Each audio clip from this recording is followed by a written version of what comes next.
Hello and welcome. I call to order this April 14th, 2021 meeting of the Needham Finance Committee. As a preliminary matter, allow me to confirm that all members and persons anticipated on the agenda are present and can hear me. When I call your name, please respond in the affirmative. Josh Levy? Here. John Conley? Here. Tom Jacob? Here. Rick Lunetta? Here. Louise Miller? Here. Dick Riley? Here. Jim Healy? Here. And staff member Louise Misgard. Here. Good evening. This open meeting of the Needham Finance Committee is being conducted remotely, consistent with Governor Baker's executive order of March 12, 2020, due to the current state of emergency in the Commonwealth due to the outbreak of the COVID-19 virus. In order to mitigate transmission of the virus, we've been advised and directed by the Commonwealth to suspend public gatherings, and as such, the governor's order suspends the requirement of the open meeting law to have all meetings in a publicly accessible physical location. Further, all members of public bodies are allowed and encouraged to participate remotely. The order allows public bodies to meet entirely remotely so long as reasonable public access is afforded so the public can follow along with the deliberations of the meeting. Ensuring public access does not ensure public participation unless such participation is required by law, except for the agenda item entitled Citizen Request to Address the Finance Committee. This meeting will not feature public comment. For the meeting, the Needham Finance Committee is convening by Zoom app as posted on the town's website, identifying how the public may join. Please note that the meeting is being recorded and that some attendees are participating by video conference. Please be aware that others are able to see you, so take care not to screen share your computer. Anything you broadcast will be captured by the recording.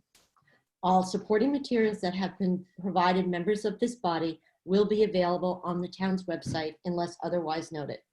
The public is encouraged to follow along using the posted agenda unless the chair notes otherwise.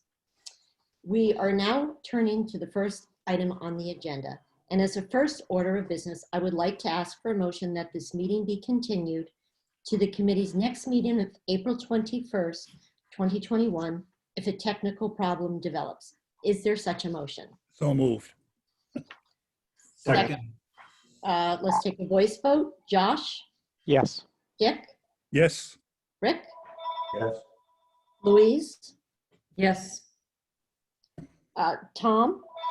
Yes. Jim? Yes. John? Yes. And the chair votes yes. Great. So turning to the first item on the agenda, citizen requests to address the Finance Committee. Dave, are there any citizens that want to address the committee? Madam Chair, I'm not seeing anybody raising their hand. Okay. Moving on to the next item on the agenda. Has everyone had an opportunity to review the meeting minutes of April 7th, 2021? Any comments? Madam Okay. Chair, I move their approval. Second. Thank you. Let's take a voice vote. Josh? Yes. Dick? Yes. Rick? Yes. Tom? Yes. Jim? Yes. Louise? Yes. John? Yes. And the chair votes yes. The meeting minutes are approved. The next item on the agenda is Article 13, Public Health Consulting Assistance. Madam Chair, could that be postponed? Tim McDonald is currently presenting to the Select Board. As you noted, they're delayed. Okay, will you just let me know when he's here? I will. Dick? Madam Chair, can I ask, is there any question about it? It seems to me pretty straightforward. Is it possible that we could approve it at this meeting? I guess we could do that if people feel ready to approve it without Tim's presentation. Louise? I'm not ready to approve it. I don't understand why this is not just something that's part of the operating budget in the health department. Okay, so I think that's going to require further discussion, and I think that we need Tim to answer that question. So let's move that to later. And Dave, if you let me know when Tim's available to speak on that. I will. Moving to the May special town meeting CPC warrant articles. So Article 24 is the Emery Grover renovation and design. That was the only CPC article that was not voted by the CPC at their meeting. And conversations on Emery Grover are ongoing. We have a chairs meeting on Thursday, tomorrow. And I think at that time we will get additional information on Emery Grover and have a better understanding of which way this is going. So I think for tonight, we should maybe move on to the rest of the CPC articles. Comments, discussion? Makes sense. Objection. Okay, great. So let's move to Article 26, preservation of marriage records. Again, these were all voted affirmatively by the CPC. Questions, discussion? Louise? I move that the Finance Committee recommend adoption of Article 25. 25. Second. Great, let's take a voice vote. Josh? Sorry, Louise. I was gonna say, does anybody have any discussion? Does anybody have any discussion on this article? I vote yes. Okay. Dick? Yes. Rick? Yes. Tom? Yes. Jim? Yes. Louise? Yes. John? Yes. And the chair votes yes. So that one is passed. Article 26, Town Common Historic Redesign. Discussion? I have one question. So is this for the entirety of the project, or are we going to see another request? So, Madam Chair, I know part of the project is going to be funded by the state Chapter 90, I believe, funds. Yeah. Mhm. So this is all that we're going to see for requested funding, right? Tom, you did. Maybe Dave, but Dave might be able to answer this. I'm not sure what Josh has said is accurate. The Chapter 90 funds are for roads. This doesn't include roads. So the past several years, I think we've been, I think those Chapter 90 funds have been saved for this purpose. And my understanding, Dave can correct me if I'm wrong. I think you're confusing this with the second part of the downtown redesign, which includes from the two traffic lights going east and west. Those are the intersection. Yeah, that's what those monies are going to be used for. This money is, I don't think, Dave can answer, I suppose, but I don't think Chapter 90 funds are being used for this purpose. Dave? Madam Chair, the first is this is the only funding request the Finance Committee is going to see relative to the town common. This is the construction portion of the redesign of the town common. Josh Levy is thinking about the companion, which is the downtown streetscape, which is on the roads, and that part is funded by Chapter 90. But this is specific to the common, and as I said, the design was previously approved and funded by the town. And this is now doing the construction. Okay. Thank you for the correction. Madam Chair, I recommend that the Finance Committee recommend adoption of Article 26, appropriate for town common historic design and renovation with the funding that's written in the warrant. Thank you. Second? Second. Do I have a second? Second. Oh, Sorry, thank you. A voice vote? Josh, Yes. Dick, Yes.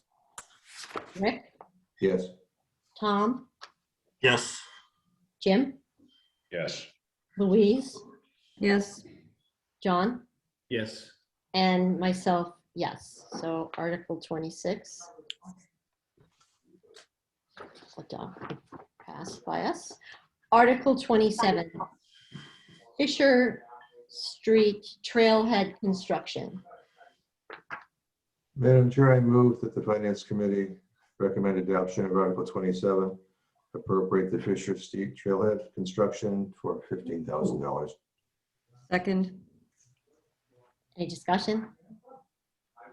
Okay, let's take a voice vote. Josh, Yes. Dick, Yes. Rick, Yes. Tom, Yes. Jim, Yes. Louise, Yes. John, Yes. and the chair votes yes. Okay, Article 28, appropriate for resurfacing the synthetic track at the Fazio Park. I Louise, move that the Finance Committee recommend adoption of Article 28, appropriate for resurfacing the synthetic track at DeFazio Park. I'll I second. actually do have a question before we move to do that. I mean, why is the CPC funding this and not the like turf field funds that we have in reserve? Because turf fields are a specific exclusion from CPA. Not all synthetic surfaces, just turf fields. Really? Yep. Okay, did not know that. Thank you. So the little sliver of the track cannot be funded. Sorry. Second. All right, voice vote. Josh, Yes. Dick, Yes. Rick, Yes. Tom, Yes. Jim, Yes. Louise, Yes. John, Yes. and myself, yes. Article 29, McLeod Field renovation. This is to spend $48,000 for the McLeod Field renovation design.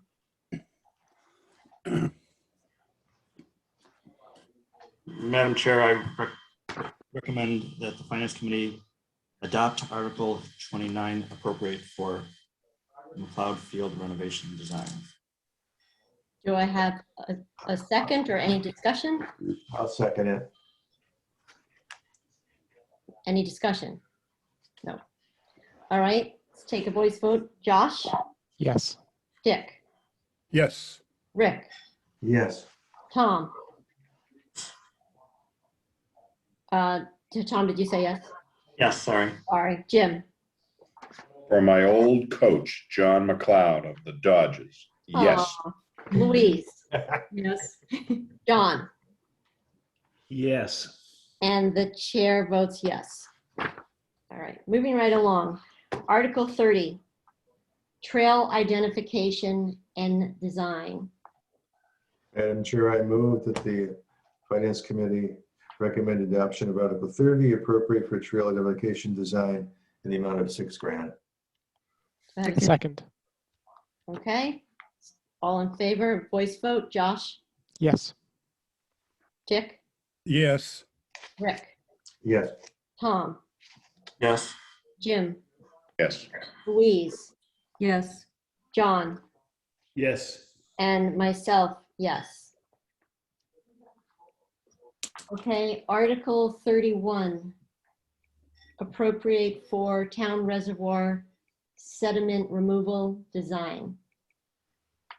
So I have a question about this one.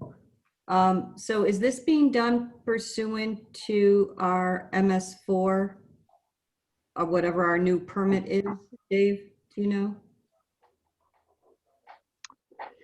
It Is is this in part of our connection- stormwater? Yes, it is in connection with our agreement with the EPA. So is that the new NIPD's permit or is that the old NIPD's permit, The one from 2003. the old one. So are we going to get credit Oh, I apologize. on our new? I apologize. It's actually the new rules that were updated July of 18. Okay, so this is going to go against our report this year as part of our NIPD's report? Yes, it would be, once they've finished the design, it would be part of the report. Okay. Any other questions? Did we have an idea of what the expected construction cost would be, or the implementation cost? You, I think they were in the $1 million range. If I remember correctly.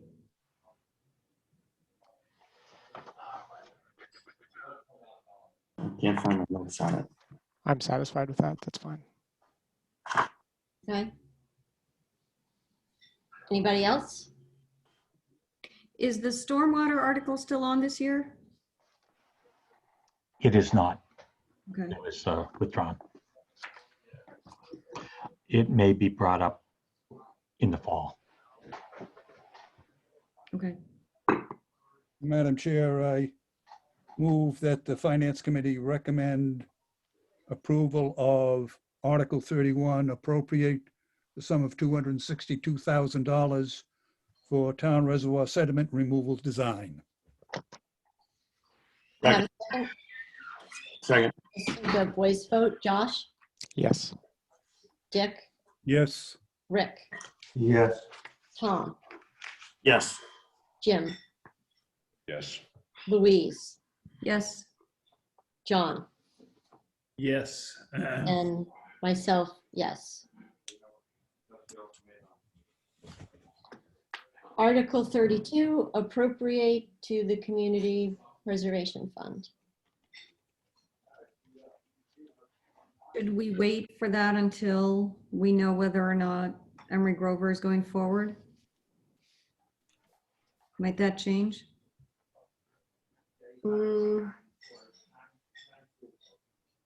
Madam Chair, the Town Finance Director has an Oh, observation. sorry, I didn't see him. Dave? If the Emery Grover design would not impact this article because there's no receipts planned that were anticipated for the Emery Grover design. Okay, so we can vote this.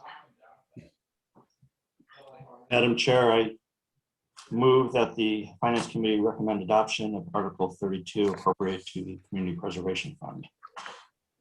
Do I have a second? Second. Let's take a voice vote. Josh, Yes. Dick, Yes, Rick, Yes. Tom, Yes. Jim, Yes. Louise, Yes, John, Yes.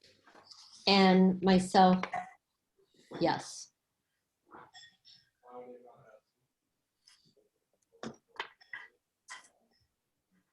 And Article 33 is appropriate to Community Preservation Fund supplement. Madam Chair, this looks like it's essentially a bookkeeping function, and I recommend that the Finance Committee recommend approval of Article 33, appropriate to the Community Preservation Fund supplement to address that shortcoming. second, Oh, great. Voice vote. Josh, Yes. Dick, Yes, Rick, Yes. Tom, Yes. Jim, Yes. Louise, yes. John, Yes. and myself, yes. Okay. Is Tim McDonald available now? Dave? No, he's not here yet. Guess we got to slow down.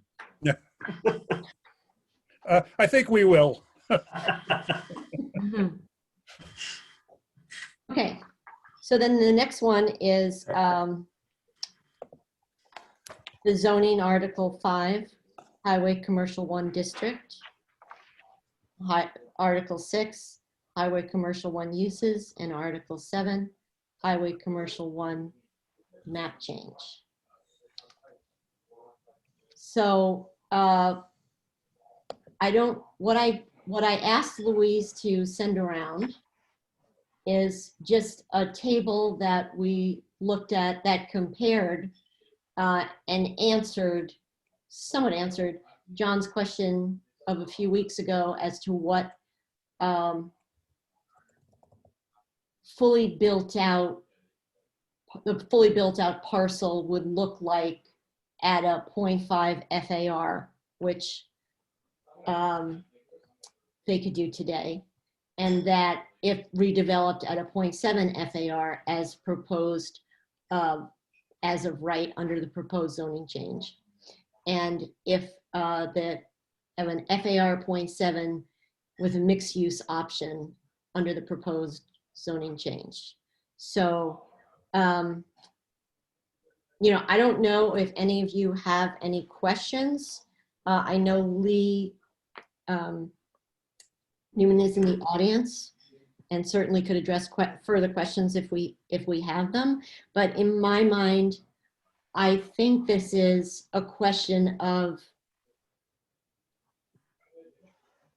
what are it's a financing question and a policy question. So here before you are the financing options. And in my personal opinion, I think that any of the zoning changes would enhance the tax revenue to the town. And if in fact you could fully build out this parcel under the existing zoning laws, that also would enhance the revenue to the town. So it's a question of magnitude. And that question is more of a policy decision. Dave. Madam Chair, I just want to mention Adam Block, a member of the planning board, has his hand raised. Did you want to bring him in? Certainly.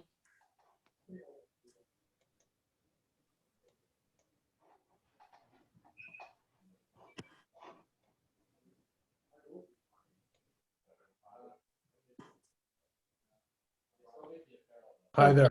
Hi, Adam. Excuse me. Louise, did you have a question before Adam? Well, I had a couple of questions on the financial impact analysis. In terms of the cost of municipal services, I didn't see a breakdown. I don't know if we were provided that somewhere else in terms of what the municipal services would be. And I have really 4 specific questions. Mm-hmm. One is related to wastewater. Which of our pumping facilities the wastewater is being carried to, and whether that wastewater analysis has been done for different potential uses. 2 is stormwater. And then 3 is just what we anticipate in terms of police and fire. There were really 4, but police and fire can go together as public safety. Okay. Adam, can you answer those questions? Thanks, Madam Chair. The chair of the planning board and Lee Newman, who I don't think is on yet, but you may see her if she is. We anticipated to be on the agenda for 8:10 this evening. I just happened to log in a little early just to see the good show, and saw that you guys were speedily discharging with your other items on the agenda. I don't have the detailed breakout for Louise with regard to the precise cost of the wastewater and which pump and so forth this would feed to, other than it would feed to, I would expect. I think it would feed in through the reservoir pump, but I'm not sure about that. And I don't have the cost precisely for the stormwater or the police and fire. Lee may have that. I don't think our chair necessarily would have that. so we could provide that subsequent to that. I thought I would just share the screen if it was helpful to show the revised breakdown subsequent to Mr. Connolly's questions that lays out in an easy to read chart what the gross revenue and the municipal costs are under the existing zoning as compared to under the proposed zoning. So I'm happy to share that if that's helpful. Sure.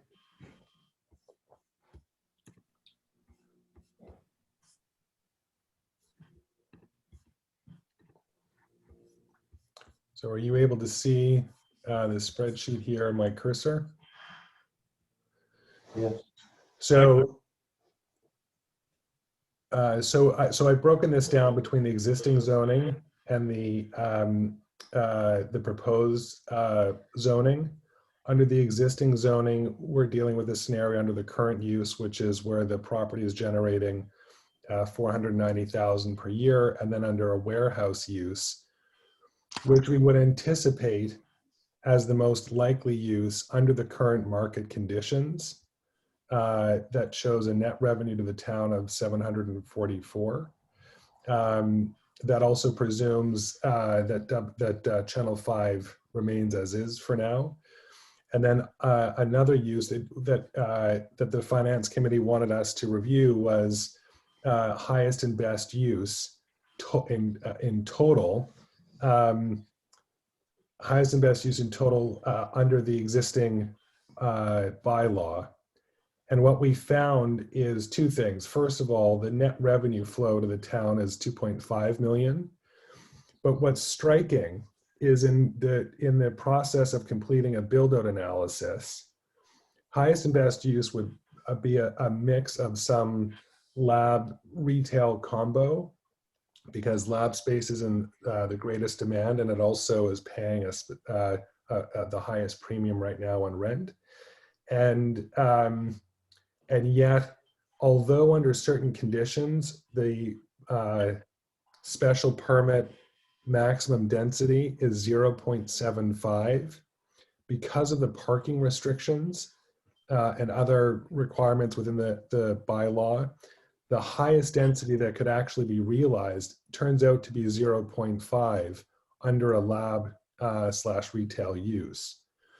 So that's what we found under the existing bylaw build-out analysis. And then Adam, yes. I have a question. Dick Riley has a question. I'm sorry to interrupt you. Sorry, I couldn't see, please. In the analysis of the lab, did you factor in personal property tax, because they tend to have sophisticated machines and so forth, which can be a significant factor in the taxes? Mr. Riley, you're 100% correct. And no, we did not. This is based on assessed value for the physical property, as we typically would provide. I think FinCom, it's not an assessment of personal property, because it's just, I mean, all of this is really, up to the market with whoever enters into a transaction with the existing property owner or owners on the one hand, and B, whatever their proposal is, that turns out to be approved by the planning board at some point.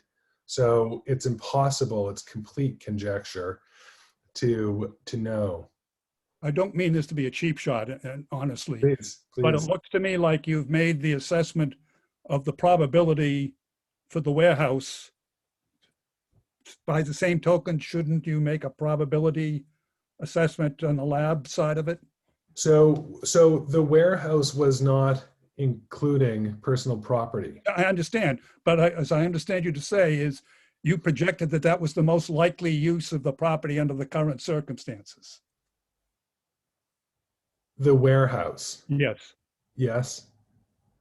So Not likely there'd be a lot of personal property associated with that. I'm just saying, it seems to me the parallel should be, if the lab is a likely use, the lab by definition is going to have sophisticated equipment, one would assume. correct. Therefore, there are financial implications of that. That's correct. That's true. We That's absolutely true. Typically, what we're finding in the marketplace is that the lab buildings typically would exceed a couple 100,000 square feet. Lab companies prefer to be not in a silo, to be with other companies. So you would typically have, ideally, more than 400,000 or 500,000, more than certainly 250,000 square feet. There are some independent companies that have a smaller footprint, a smaller square footage. But the majority of businesses in that space tend to be looking for a higher requirement on space, which is why we believe the easiest and likely build, given the demand for industrial space, warehouse space, at the intersection of three critical highways and throughways between Newton all the way through Natick. That a warehouse use is the greater likelihood. Okay. So, but we have not done an analysis for either use based on personal property needs, and yet you're correct. A lab space would have the highest yield to the town on personal property revenue. So I guess following up though, Adam, on Dick's question, could you assign probabilities to each one of these scenarios? Because it's great on paper, but if you don't think somebody's going to build out lab and retail space, it's somewhat of a moot point. So it's impossible to provide a degree of precision with a probability for each of these scenarios.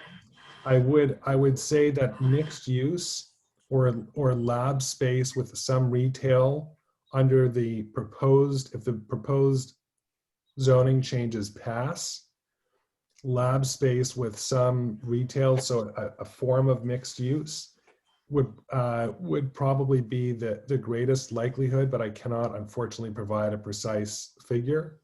And would that include housing or not? Unlikely.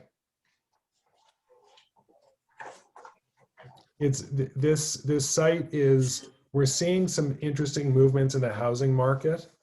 Many people believe there's no way that someone would build 100 units or more right by a highway because it's so noisy, and yet we found that off of Greendale.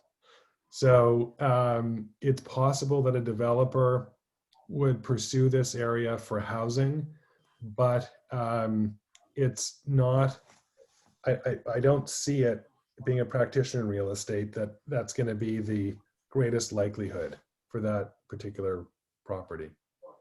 Dick, did you have another question? Nope. So does you can probably take this down, I think. Okay. Carol, I had another question. Oh, sorry, Josh. No, it's okay. I mean, it's about traffic, so I think there's a bit of an echo. So in the original plan, before the scope was scaled down a bit, we saw the traffic study, we spoke with the traffic engineers, and there was definitely a big impact on traffic. There'd be several intersections that would have to be changed, and I understand most of that would be at the expense of a developer. I think the planning board has that jurisdiction. I do think there's a cost to traffic in general, to the commuters. I mean, they're sitting in traffic for longer, it's wasted time, and that can be calculated. The problem is that it's not all distributed evenly among residents. It's also not distributed only among residents. There are people from Dover and Medfield who travel through Needham to get to Boston. So there is a cost. It's a bit hard to quantify. I mean, we can look, I tried doing it at one particular intersection just based upon the wait times in the traffic study. They were substantial. I mean, they can get to, over $100,000 per year at just one intersection. But given the difficulty of understanding how that's distributed and who it's affected, I guess I would ask, how should we interpret the traffic figures? I think there is a financial impact, but it's hard to quantify that and compare that against the financial impact against the town alone. It's an interesting question, Mr. Levy. The fiscal impact of time of proportionally allotted to to motor vehicles, to drivers across all of these roads, isolated specifically to this development, is outside of the scope of the traffic study and the fiscal impact study that we had that all boards had agreed to on this. So I can't speak to that presently, but I'm happy to look into it and to come back. Yeah, I don't know if there's an easy answer to it, but I think people are thinking about the costs, and I would like us to be able to consider them if there's an easy way to do that. I will investigate that and get back to you. Thank you. Thank you. Are there any other questions for Adam Block? And is Lee still at her other meeting, Adam? Well, it's not that she was at her other meeting at all. It's that we were anticipating to be on the agenda I see. at 8:10. So I've emailed her to say that you were rapidly working through your own agenda, and I just haven't heard back yet. Okay. So we need questions. We need answers for Louise on stormwater, and we need potentially an answer of some metric for Josh Levy on quantifying traffic. Is that correct? And more specifically, not quantifying the volume of traffic, which is already completed, Josh. Is it more a function of quantifying the economic value to each motorist that each, now, just for clarity, are you referring to each motorist in and out of the development in total, or each motorist, for instance, if there are other Needham drivers that, or Medfield drivers that pass through Highland Avenue into Newton? So the way I was thinking about it, and I'm happy to share with you the way, the spreadsheet that I was working on, I was thinking about it as a function of the time loss due to congestion. So the wait times at each intersection calculated in the traffic study times the value of time. So, what's the median, income in terms of dollars per second even, because we can count in the traffic study, it's measured in terms of seconds of delay. I think it can be done. I think the question though is, that cost is not evenly distributed across only Needham residents. So I think that's the harder question. How much of that cost is relevant for us to consider? I guess the third component is how much of that traffic study is still relevant because the scale of the scope of the project is now scaled down. So the other issue too, yeah. Josh, is in that analysis is that I think you have to look at both with housing and without, because that's a substantial difference. It is. So, Dick. Yeah, Madam Chair, I would suggest, I would like a good faith estimate as to what the personal property tax might be. If our function here is to make sure that the relevant financial comparative information is in front of the town meeting for them to vote, I think could be a critical factor, because as I look at it now, there is, on the numbers they've got without the special permit, there is a maximum net swing of $2 million between the two options. The real estate and personal property tax is 150 million. So if there were $500,000 of personal property tax here, then this would amount to 1% variation. And I think, I'm not sure how I would decide that, but I think it's important information to have in front of the people voting. Adam? Madam Chair, I've certainly made a note of these comments and questions. I would just, I suppose, remind the committee that the purpose here is to create a framework and to let the market ultimately determine what what would potentially be materialize. And so we will certainly come back to you with some information about personal property.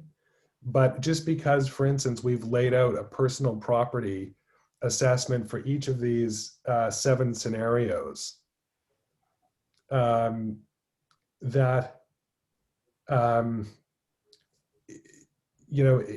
it could come to pass, very easily that the scenarios that we model out won't actually be accurate, because of the use model may change. It could be more of an office space, professional office, as opposed to a lab, and different uses and different occupants will have substantially different personal property items.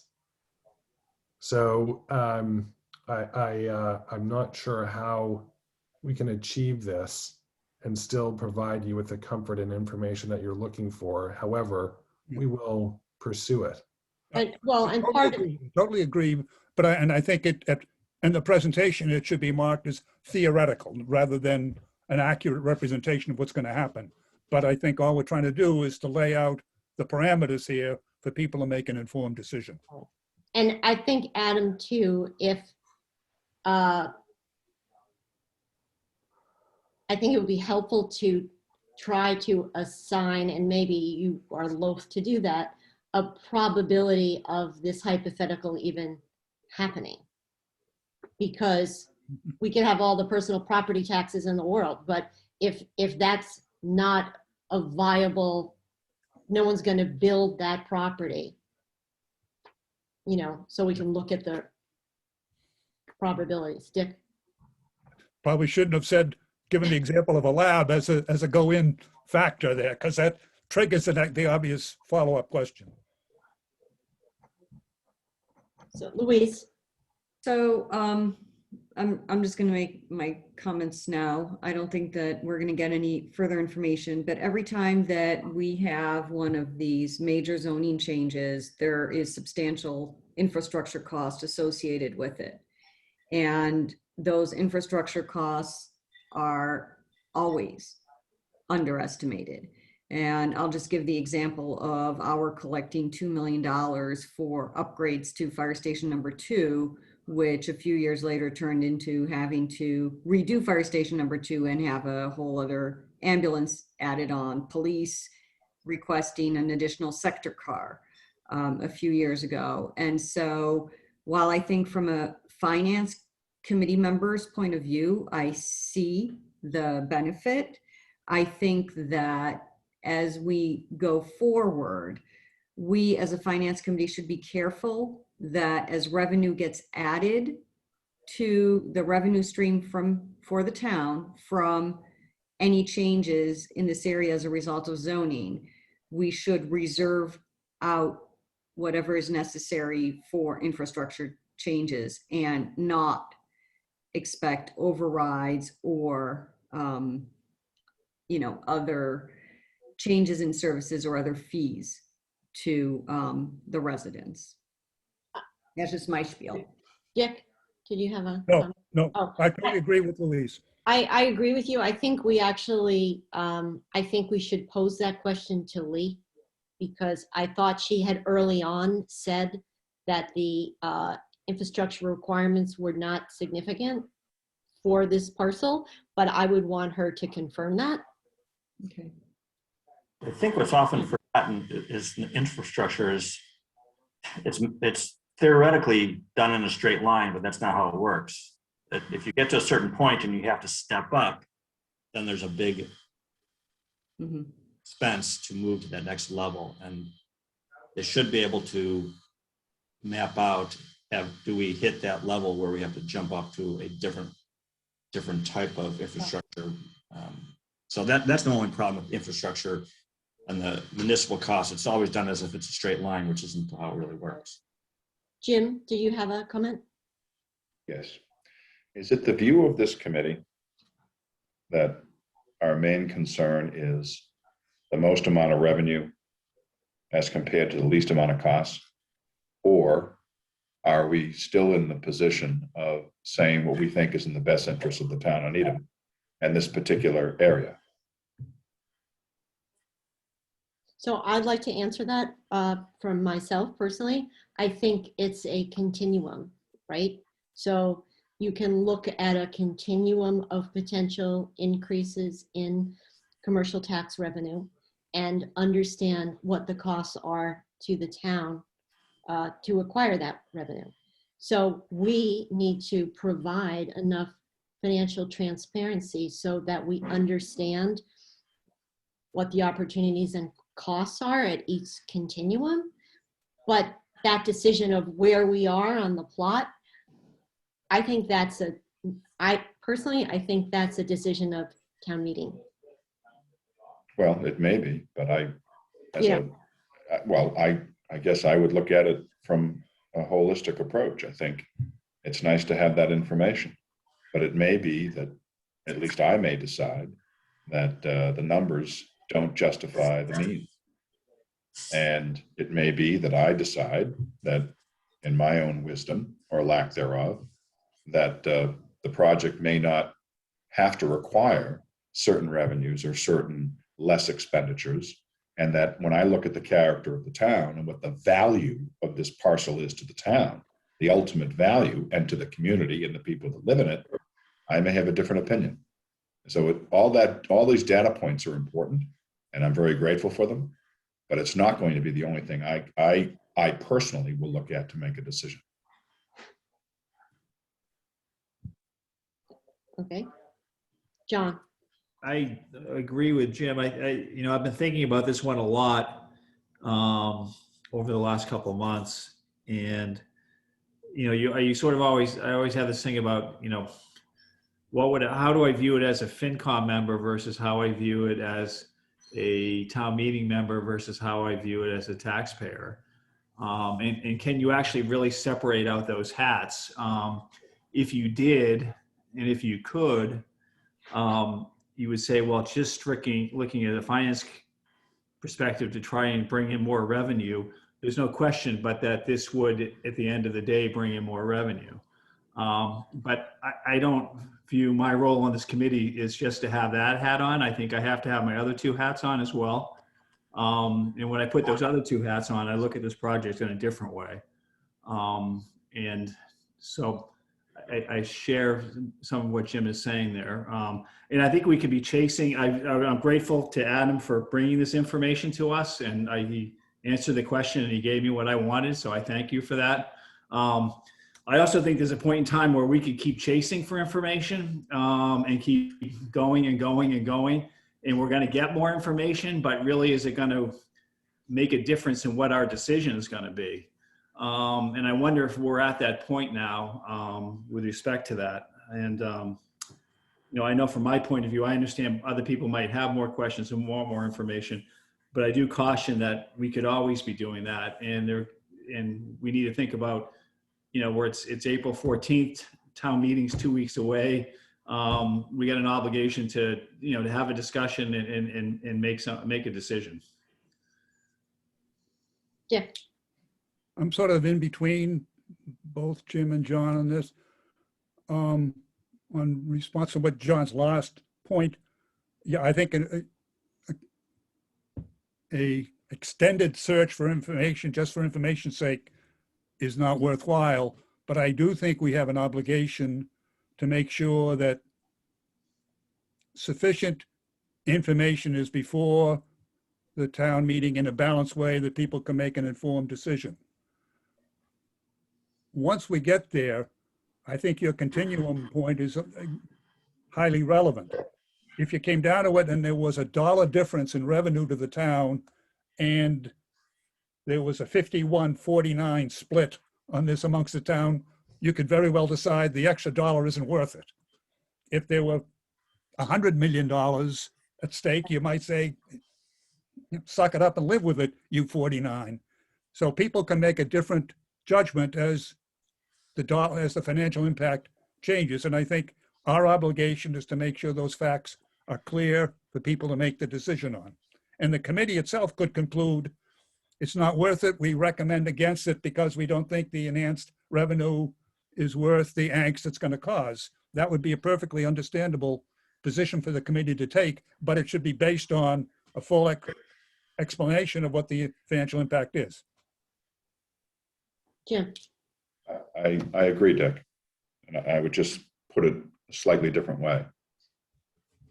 If they wanted to change the downtown and we'd make $400 million, but it was an complete awful design, complete awful redo, we'd say no. So it's not just about the money. So yes, we need to put the facts before town meeting members because for them, it might be about the money. And we need to make sure they have all the facts. So I agree with you there. But I also agree that as a committee, we're not constrained by that. But I do think we need an answer to Louise's question. And, maybe Lee will join us later and can answer the question on infrastructure costs. Louise? Even if they don't have it, like I think we can still move forward.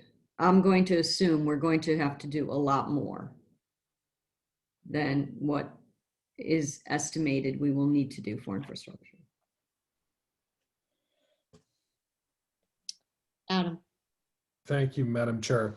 One of the, I'm hoping this is helpful, particularly as Louise is raising this question.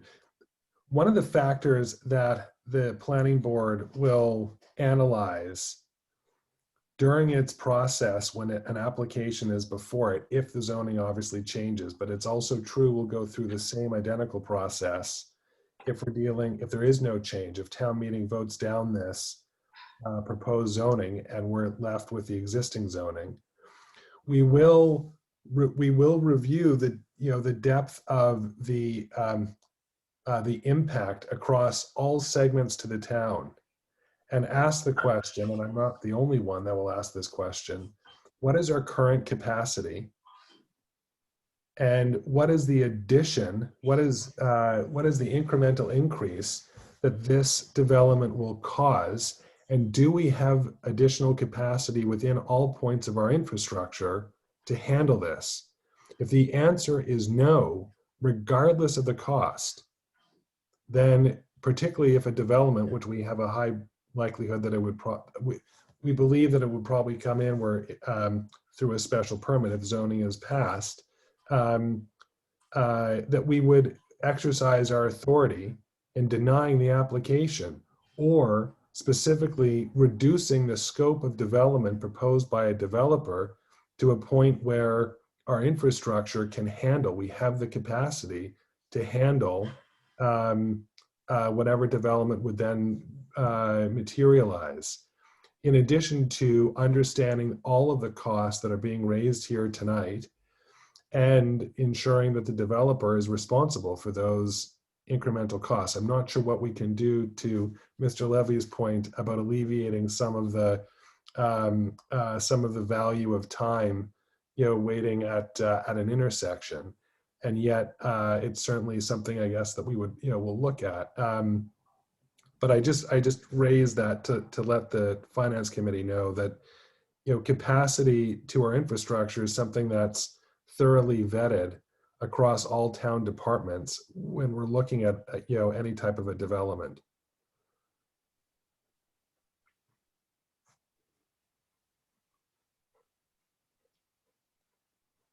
Okay. This is being taken up by the select board this evening. Is that correct? Do we know? On the select board's agenda, Madam Chair, is the annual and special town meeting warrants. I don't know if they're voting these particular articles or not, but they could. Mhm. And Madam Chair, Tim McDonald is here.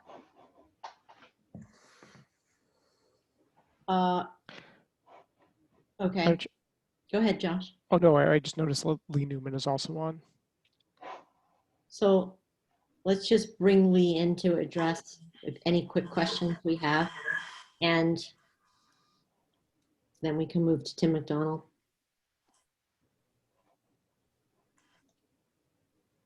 I am bringing in Lee Newman.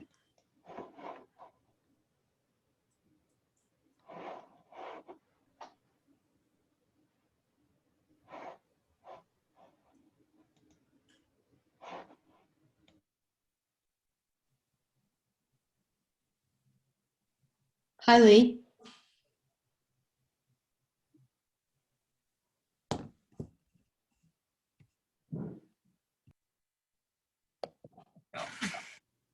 Hello. Hi, thanks for coming. So we have just a few questions for you on the zoning article. So, Sure. Louise, did you want to have your question addressed? I was just wondering about the infrastructure cost analysis that includes wastewater, stormwater, police, fire, schools. I mean, it would be everything, but those are the four I was primarily concerned about. Well, the consultant basically, I think, used a proportional model to determine those costs and assigned them, proportionately to the percentage of this development that was reflective of total, I guess, non-residential cost. Assuming that this development would be comparable to other developments in the New England Business Center or elsewhere in town in terms of their specific commercial needs. That it would be proportional and represent what was the proportions that other commercial developments of comparable size were placing on infrastructure cost. And that cost associated with the development in terms of traffic mitigation that would be required would be actually accommodated by the developer at the time of development.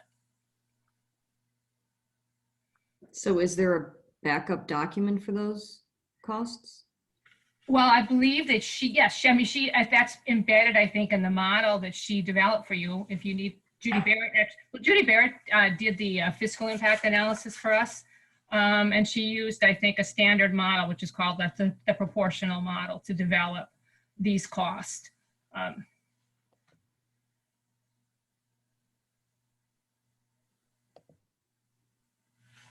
Louise, Was that the document that we received, the memorandum?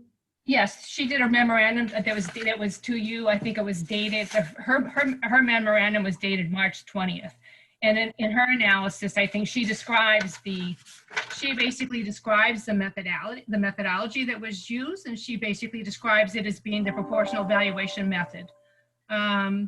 Basically, where non-residential development.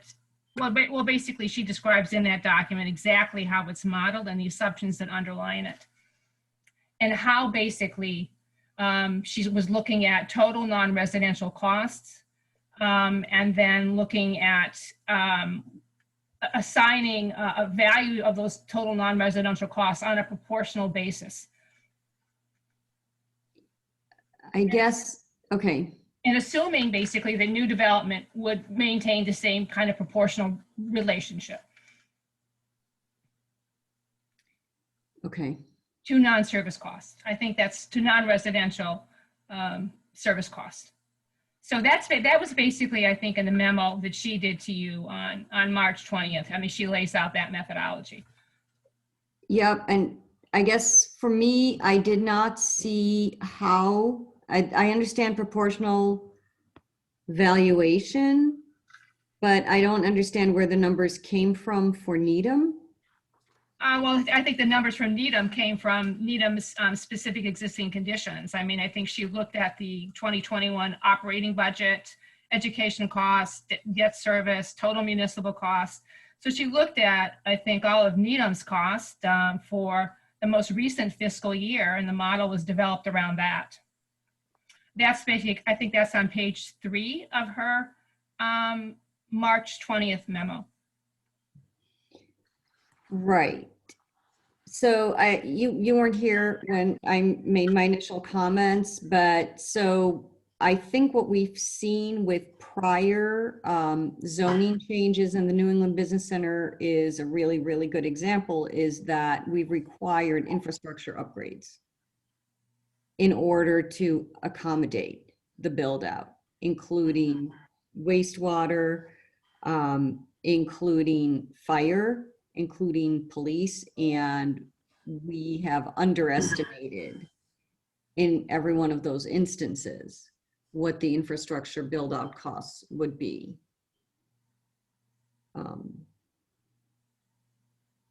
So that was my comment. So that, I mean, I do see the document, and, you know, to me, it would be the same as just saying that my house is worth X dollars. And therefore, if you put it on the market or you do whatever, it's going to cost that much in services for operating budget, but doesn't take into consideration all the other things that might be required from an infrastructure point of view. Anyway. Okay. Yeah. Yeah. Just curious, this individual, how long has this individual been consulting for the town? Judy Barrett, at least during most of my, well, at least I've worked with her for the last 15 years. She was the fiscal impact consultant for the downtown study. She did the fiscal impact analysis on that. She did the original work on this particular project, and I think the town manager has used her herself in terms of looking at some of the impacts from the 40B developments. So Right. Cabot, and Forbes, right? Pardon me? Cabot, and Forbes, right? No, she was Charles River Landing. I think she was used. I think she may have been used. I think on that 40B fiscal impact study. She was. Yeah. Okay. Thank you. And I guess the last question that we wanted to address was the personal property taxes in a lab build out. Yeah.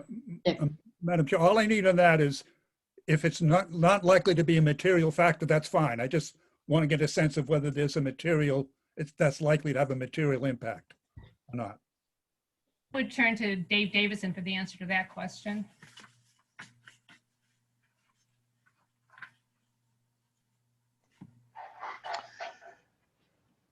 Dave. Madam Chair, can you repeat the question? Dick? If, assuming that a lab was part of the new activity on this site, does a lab generate significant personal property tax revenue in addition to the underlying real estate tax revenue? The straightforward answer is it depends what type of lab.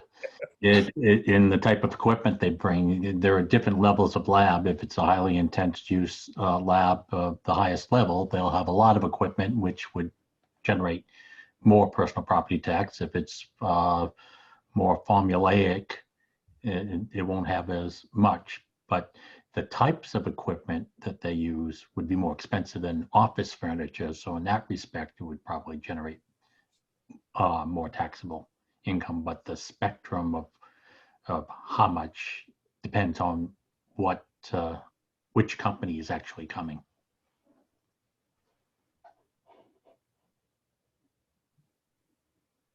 Okay. So any other comments, questions, further discussion?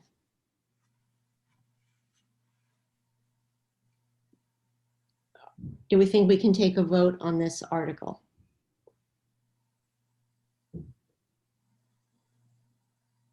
I would just be curious, Madam Chair, if it is appropriate to find out where the Board of Selectmen is on this. Well, that's what I was wondering. So we can end this discussion right now and either try to find that out later, or it looks likely, Louise, that we'll have to have a meeting on the 21st. Are you thinking we will?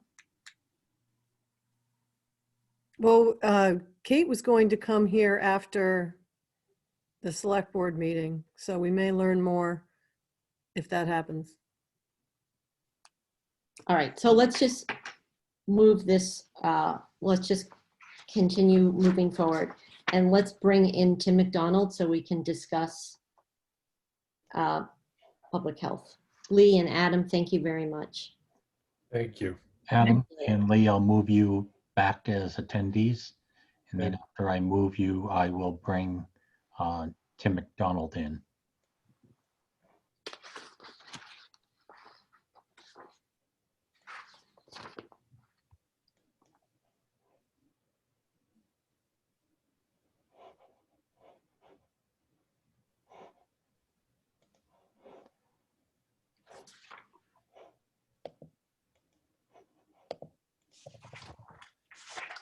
And Madam Chair, I am bringing in Tim McDonald.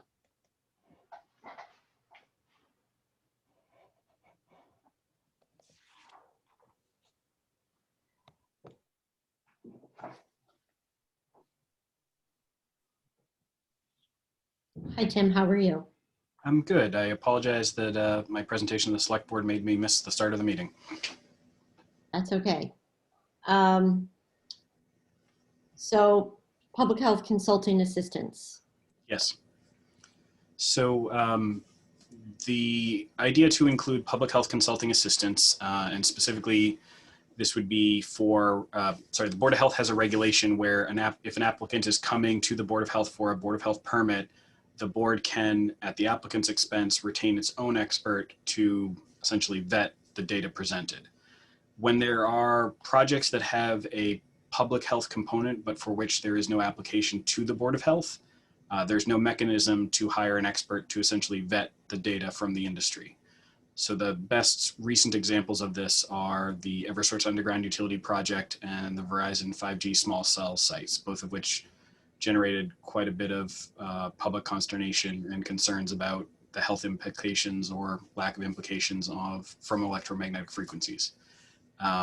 Based on that, I had put into last year's budget, it was recommended by the town manager and it was approved by the finance committee, a warrant article to this effect. When COVID struck, and given the impact of COVID and also the fact that it was pretty conceivable that there wouldn't be too much else on public health's plate besides COVID, I suggested to the town manager that she could withdraw it, and I believe she did. But the reason that I had originally put it in last year as a warrant article was just, I don't have a great frame of reference for what this might cost. When we did need expertise for the Eversource project, we managed to convince someone to accept special assignment support part-time pay at $75 an hour rather than a consultant rate.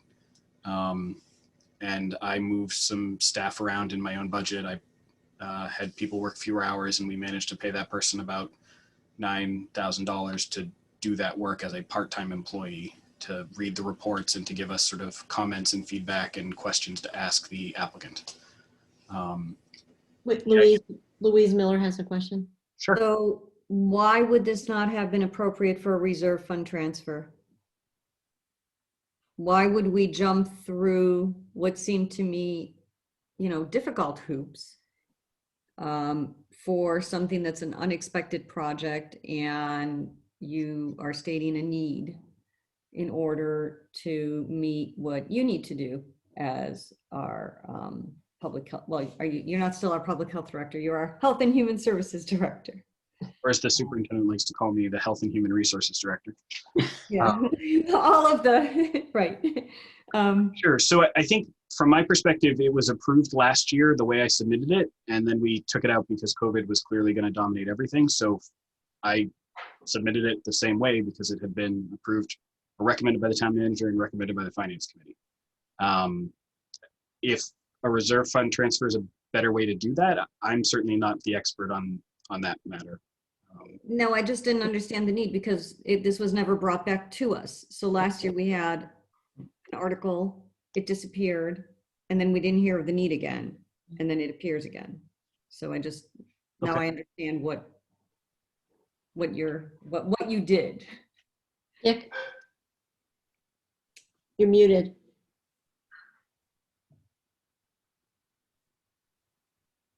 Still muted.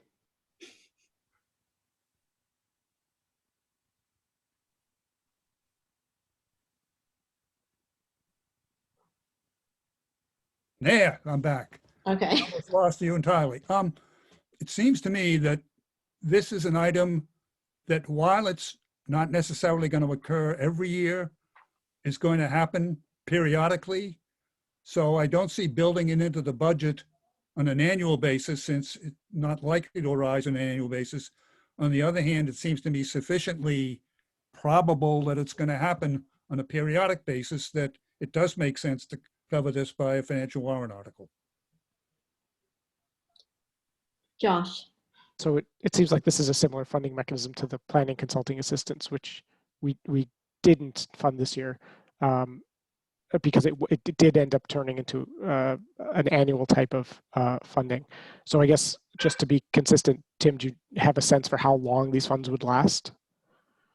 So I think it is really back of the napkin, but my thought was it would survive multiple years. I think the question is just if there is a very large project and if it is sort of the level of interest and one of the challenges that I think the board, the finance committee knows, federal regulations do not afford the ability to object on health grounds to large scale utility projects. State regulations do afford health essentially the ability to raise an objection and potentially stall something. Right now, when we have to do this, and I've gotten in trouble with joking, I spend as much time as I can becoming a dime or a penny level expert on something and try to advise the board based on what is presented by the research scientists from whoever Verizon or Eversource or someone else has hired. I would imagine very, very rough numbers, something like the Verizon small cell sites would be something on the order of 10 to 15,000 for an outside expert to work with us for a 3 to 6 month period.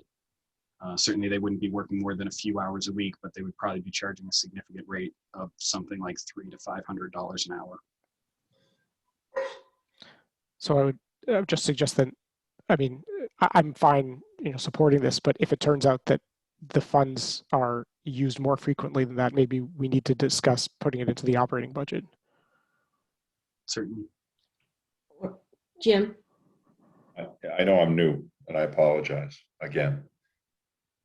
But it seems like we use these financial warrant articles all the time. And I don't understand why we don't use the reserve fund. You can put the funds in the reserve fund. We know that there is a capacity to use them. When the need is there, they come, they explain the need. We're not a draconian group. We'll make a judgment whether or not the issue that comes up for us needs to be funded, and we fund it. And I don't see that as being a handicap or as being problematic. I think when we have uncertain expenditures, and that's what Tim has said, they're uncertain. We don't know exactly how much, we don't know exactly when. And to put money aside into that financial warrant article, I just think it seems to me, why not do the reserve fund? But I know that the committee seems to think that the other way is better, but I guess I'm kind of doing the old-fashioned way. Josh? Well, I think for a purpose like this, if it is intended to be spent across multiple years, I think a $50,000 reserve fund transfer wouldn't be appropriate because it would evaporate at the end of the fiscal year. But I think I understand Jim's point, I think that as a need arises, if there was, $15,000 that needed to be spent for a particular study, then that might be appropriate for a reserve fund transfer. That's what I'm not saying put a specific amount. I'm saying there's money in the reserve fund. I think, I don't know, 1.7, 1.8, I don't even know what it is. But there's money in there for the capacity to handle these types of requests. And I think that's the whole purpose of the reserve fund. So And- there's a, I'm sorry. Sorry, I have a question. Are these expenses something, it doesn't seem like it's something that crops up out of the blue where time is of the essence, right? So you have some, ability to kind of forward plan hiring the consultant. I would say that's true. I don't think it necessarily respects normal town budget cycles, so it wouldn't be something that I would know in September or October that I'm going to then need in August. Mhm. But it's not something that, we need somebody tomorrow. There is certainly some amount of time, whether it's a couple weeks or 2 or 3 months. I think that's the case. Okay, so then I agree with Jim. I think that in these instances, in something like this, I think you could just, on an as-needed basis, request a reserve fund transfer to fund this. So there's an expression, sticking your head in the lion's mouth. And so if we were sitting next to each other, I think Dave would be stomping on my foot right now. I think one thing potentially as a possible rebuttal to that is, are there any scenarios where the Board of Health, from a public health data perspective, would want to study that the Finance Committee might not want to have studied? And would there be value in having the Board of Health essentially have the money on its own and not have to come for permission to have a study? I'm No. not sure that's the case, but No. Here's a quick answer. No. sure. I mean, our job is, at least last time I checked, was to make sure that those matters that have a financial implication are studied by the 9 of us, and that we make a recommendation whether it should be appropriate or not, whether it's to town meeting during the regular town meeting cycle, or in those circumstances where it's outside of town meeting, through the reserve fund. Sure. And frankly, I will tell you, that's what I don't want. to even become a little bit more firm, I don't want to give money to a department that frankly gives them the ability to spend on whatever it is they want to spend. I think that's exactly what we should not be doing. At least that's my view. Dick, Yogi Berra comes to mind. Deja vu all over again. I'm 180 degrees opposite Jim on that, in that, and let me explain why. Tim's position is to bring professional expertise to bear on questions that he has expertise on. The Finance Committee has no expertise on matters of public health. So if we feel that Tim doesn't have the capabilities to make informed decisions, then we should be pushing for him to be fired. But I don't think it's the role of the Finance Committee to substitute its judgment for the judgment of the professional whom the town has hired to have responsibility for those areas. So I think the point that Tim raises is a strong one. We make those decisions every day. We make those decisions today. We make those decisions on every single financial warrant article that has a financial implication. We end up substituting our judgment. People say they need money for X, Y, Z, and we decide whether that's a recommended appropriation. We do it all the time, Dick. And so, and I'll take your argument the other way. Okay, we'll go let's give them $1 million. Let's give them $1 million because they're the experts. They're the experts. They know when to use it. They know how to use it. So give them $1 million. What does it matter? You don't expect a response to that, do you, Jim? Well, because I'm basically talking about the absurdity of the position. I think it's absurd to say, if Tim says, I need to hire an expert to understand the potential for electromagnet impact on citizens because of a tower going in, the Finance Committee could be filled of QAnon people and say, we don't think that makes any sense whatsoever. No way.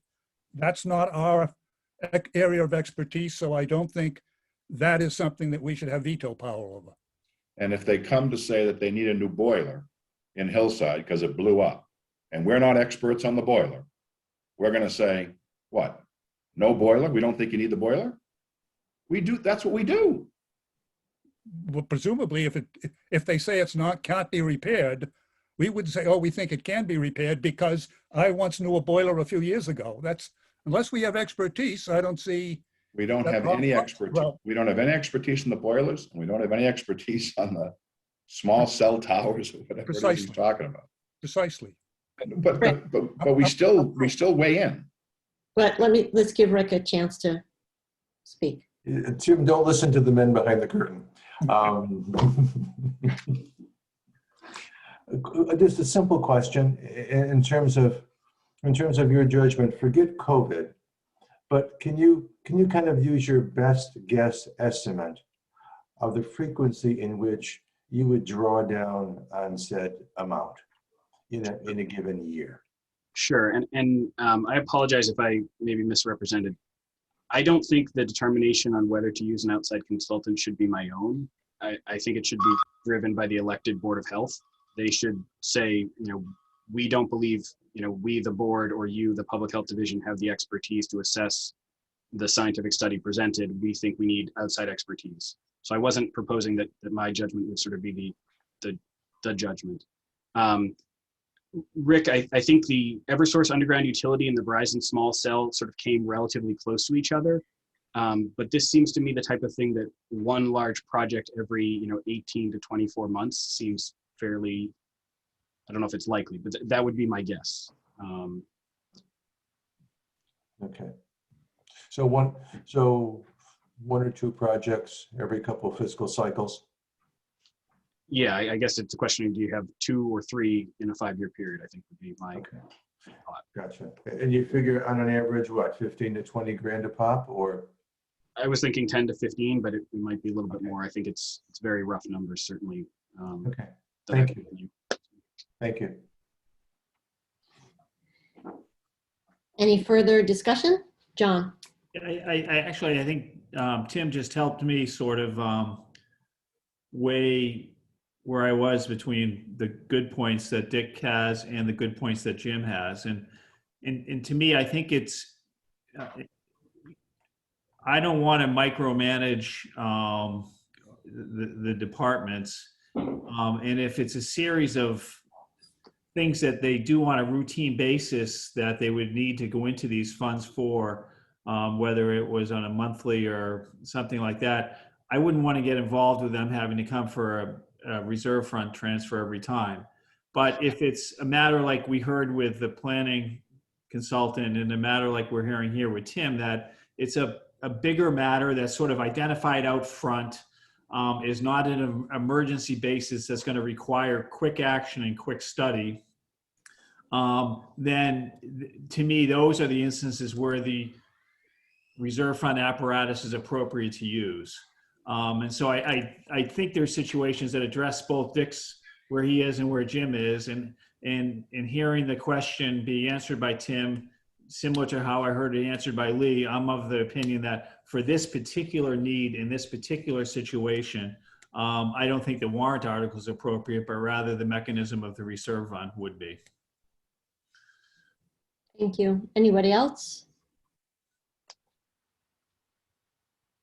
Does anybody feel like they are ready to take a vote on this? Madam Chair, Josh? I would move that the Finance Committee recommend adoption of Article 13, appropriate for public health consulting assistance in the amount of $50,000. You're recommending in the affirmative. Yes. Okay. Second. All right. Let's take a voice vote on that. Josh? Yes. Dick? Yes. Tom? Yes. Louise? No. John? No. Jim? No. Rick? Yes. And the chair votes no. So That was tied, so it, Does not matter. Does not pass. okay. Harry just called me and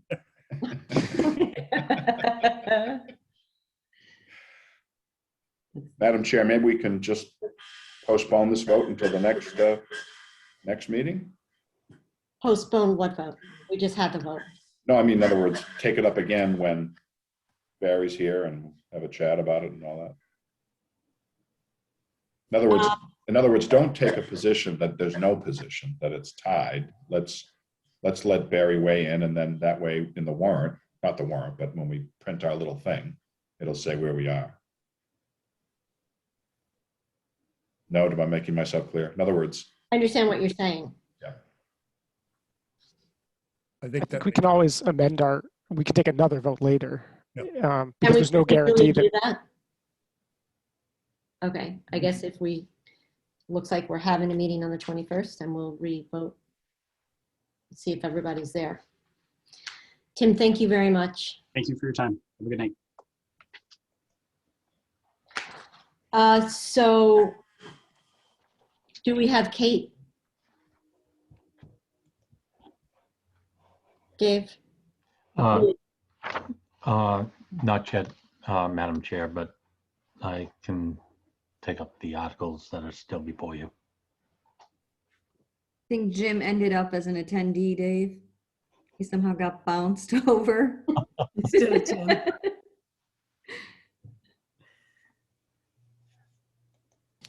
Okay, we're bringing Jim back. Jim back, and we'll remove Tim from the group. did Riley do that? I plead the fifth. Bill, Tim and Jim switcheroo.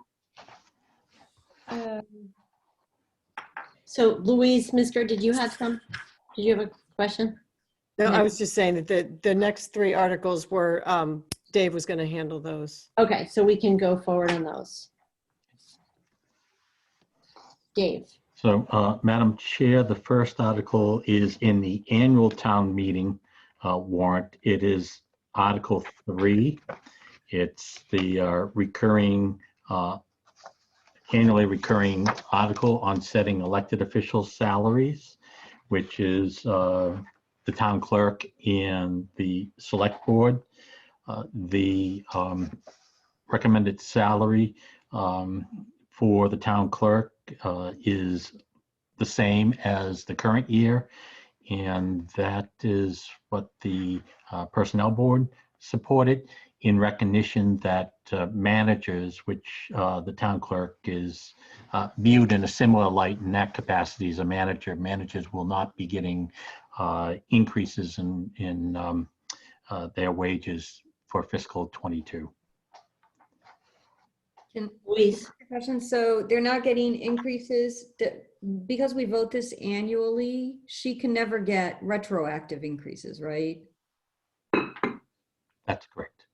It by state law, there's elected official salary can be only voted at the annual, and that's actually why this is one of the few articles that appears in the annual. It has to be done in the annual town meeting.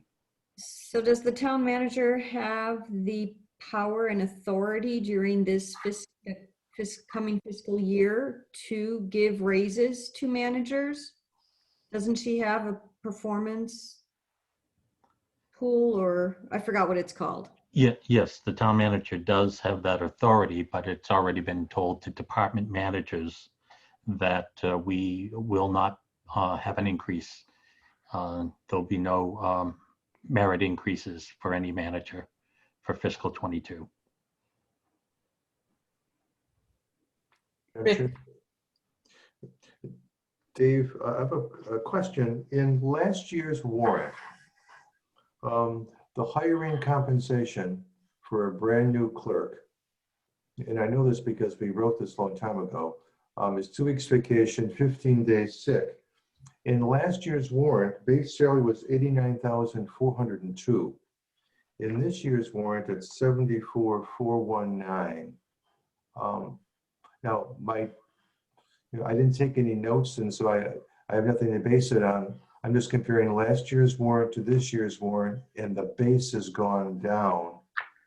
And is that due to the new classification compensation system that's classified this at a different scale, or why is there a difference? My understanding is Personnel Board relied upon the same comp and classification study that was done for all non-represented positions and various union positions. And the pay band which the town clerk was classified, that would be the entry level, 74,490. So it's based on the new classification compensation system then? Then it went down 10 grand or so? That's my understanding. There were other positions that happened to. Okay, understand. At the risk of sounding negative tonight, Say again? I have a problem with not giving a raise to the town clerk. I understand that the town manager manages the other managers, but the town clerk is an elected position, and collective bargaining agreements are being settled with various unions, and those employees are receiving raises. And the town clerk during the pandemic had to deal with pretty extraordinary circumstances and will continue to have to do that going forward. And I'm not sure I understand the reasoning behind, other than just because others are going to receive 0% and they're considered managers, she should receive 0%. She's an elected official. The position she holds is a really important position. Not that others are not, but I don't see why she should be in lockstep with others. She doesn't get merit compensation. She only gets whatever is voted by town meeting, which generally tends to be the equivalent of a COLA. So that's just my comment. Obviously, I will vote her salary because we need to pay her. But I'm not completely clear or happy with the fact that she would get a 0% raise. We can certainly afford to give her a raise. Josh? Yeah, I just had a comment about the select board salaries, and this is maybe just a question about the origin. The only description in the warrant is that it's remained unchanged since 1977, but I know that the office of the select board has changed a lot since then. And so I was just curious what the rationale for having a salary for the select board is. I thought that, I mean, where there, aside from the town clerk, no other elected officials have a salary. Jim? The origin was that the idea is they would spend that money as a stipend to go to various events around town. I think it's, back when I did it, it was like $100 a month if you were a regular member, and I think $125 if you were a chair. And the other benefit was, back in the day, you could get health insurance if you got that stipend. So you were eligible then to participate in the health insurance plan. That ended, I don't know, 7 or 8 years ago, 9 or 10 years ago. But they grandfathered in one of the select board members who was using that for health insurance.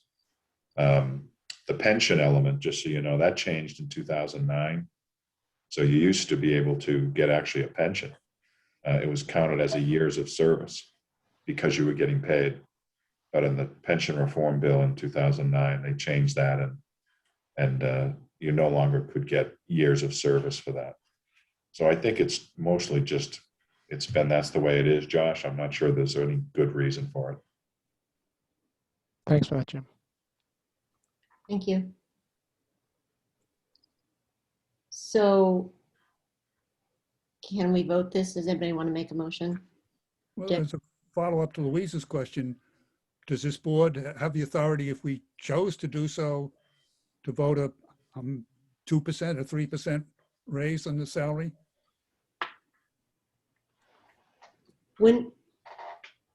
Josh?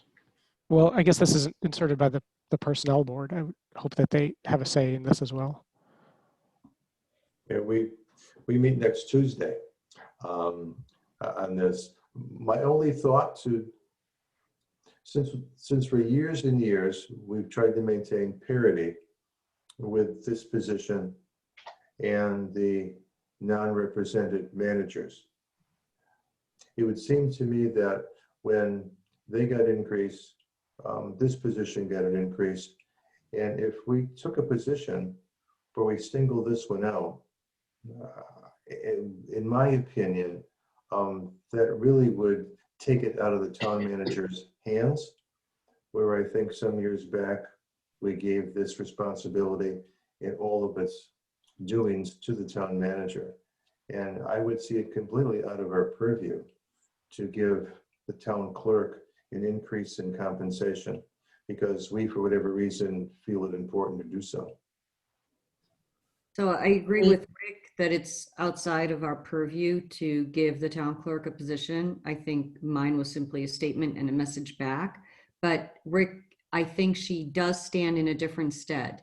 She is not eligible for that additional compensation, for bonuses, basically, that the town manager has discretion with other managerial staff. So I think when you consider this with the personnel board, maybe it might make sense to find out what other managers receive, what the distribution is versus what the town clerk is receiving. Yeah, to your point, Louise, this is the first time I've heard that there's a freeze on merits for managers. I would think, truly, I would think that given the extra steps they've taken to get through COVID, this would not be the time to hold their salaries, but that's certainly not my, not my decision, but I certainly will raise it next Tuesday, to your point. However, I don't think it's in the purview of this committee to question that, but certainly individually, those questions can be asked in terms of understanding the rationale why.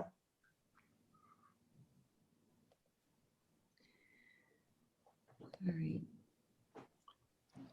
So do we want to vote this article?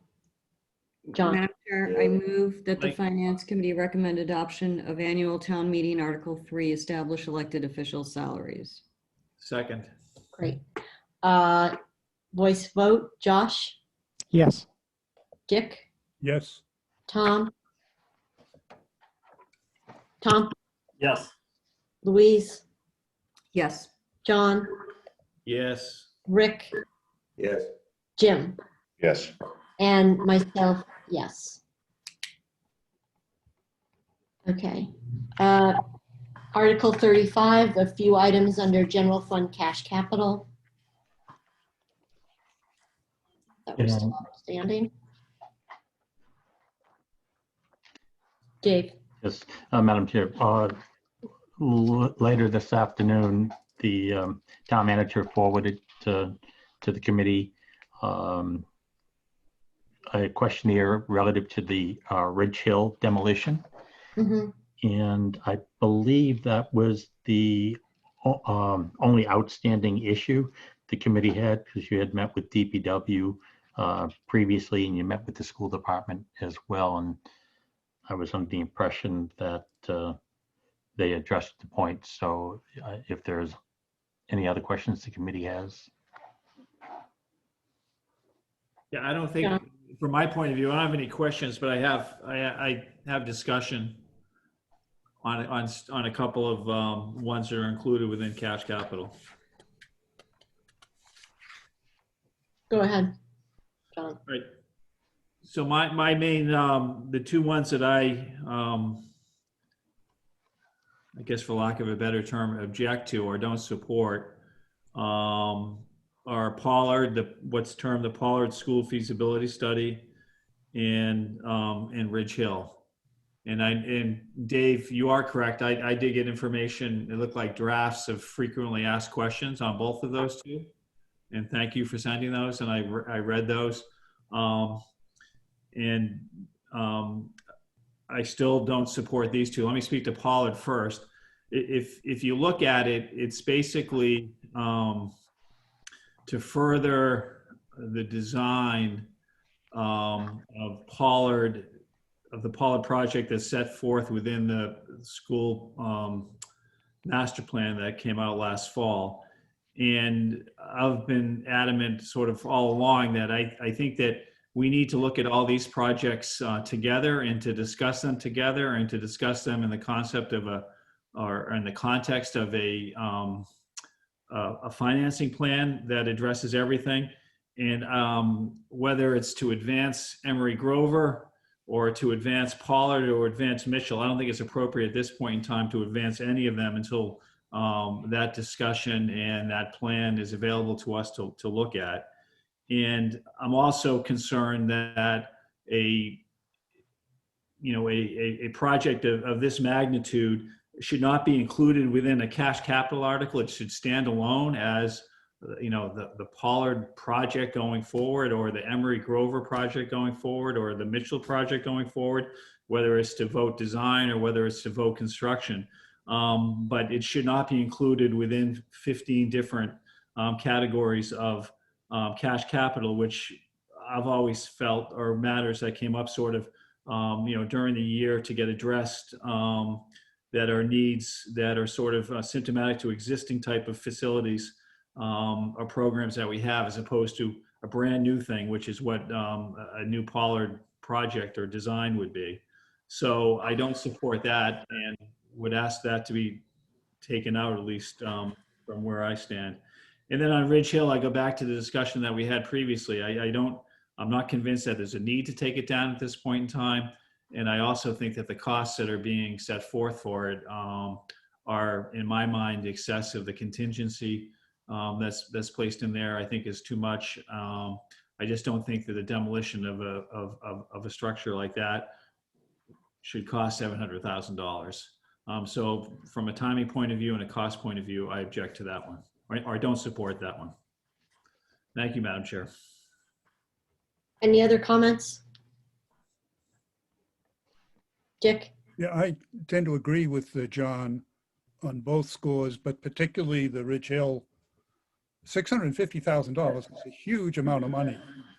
And I read the Q&A carefully, and it sounds like I would be happier if I was more comfortable if they'd explored every other conceivable option, and this was the only way out.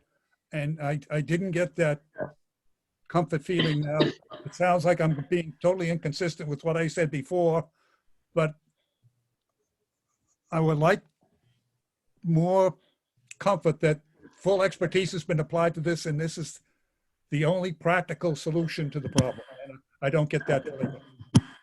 For this amount of money, I think we should have that. So I would recommend that the Finance Committee recommend amendment of this article with the cash capital with respect to both of those items.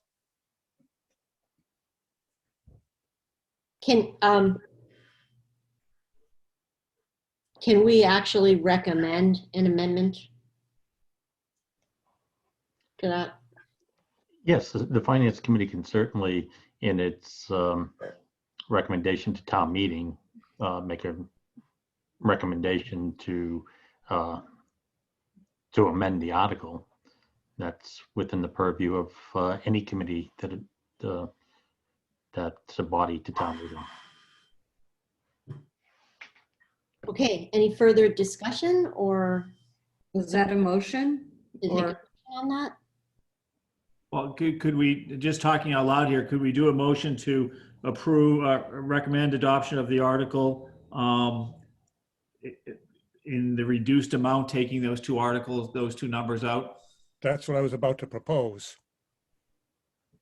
So that would be, So Dick's the math guy, because he went to Harvard, so he can get it right. He can do it right away. reduce 930,000, wouldn't it? I'd check it anyway.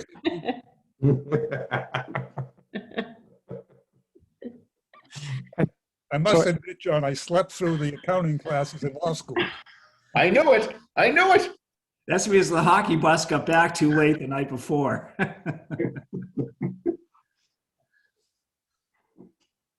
I think it's 930, so it becomes 3 million What? 028. 653, I think. Correct. I concur, put it that way. It may not be correct, but I concur. So my motion would be that we recommend adoption of Article 35 in the amount of $3,028,653. Wait, is that the right number? Madam Chair, yes, it's Okay. Do I have a second on that? Second, All right, let's take a voice vote on that. Josh, Yes. Tom, I have just one question. Does the motion need to identify which items we're taking out to get to that total? Or is it obvious? It's not, no, it probably should. I'm not sure you can get to 930 any other way. So, by the elimination of the article for entitled, or the item entitled Pollard's School Feasibility Study and the item entitled Ridge Hill Building Demolition. Yes. second that amendment. Second as amended. Okay, let's just start the vote again. Josh, Yes. Dick, Yes. Tom, Yes. Louise, Yes. John, Yes. Rick, Yes. Jim, Yes. and myself, yes. And so, Madam Chair, in addition to the recommendation, do we want to offer that as a motion to amend to the moderator?